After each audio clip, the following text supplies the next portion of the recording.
აჭარის მთავრობასა და ლიბერტი ბანკს შორის მემორანდუმი ამ კვირაში გაფორმდება. ამის შესახებ აჭარის მთავრობის თავმჯდომარემ არჩილ ხაბაძემ განაცხადა. ხელშეკრულების თანახმად ქობულეთში იპოთეკით დაზარალებულები 7 წლით 15%-იან ცეცხლს მიიღებენ. პროგრამის მიხედვით 3 წლის განმავლობაში 12%-ს აჭარის მთავრობა დაფარავს, დარჩენილ თანხას კი თავად მცეცხებელი.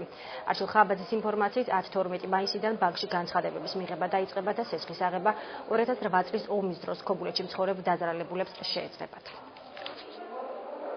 არის 7 წლიანი 3 წლის განმავლობაში სახელმწიფო მთავრობა დააფინანსებს პროცენტი იქნება ჯამში 15, მაგრამ 12-ს დააფინანსებს მთავრობა. მინდა გითხრათ, რომ ამ 3 წლის განმავლობაში ძირითადი თანხის გადახდა გრაფიკის შეხტება, რომ 40% ძირითადი თანხის უნდა იქნას გადახდილი.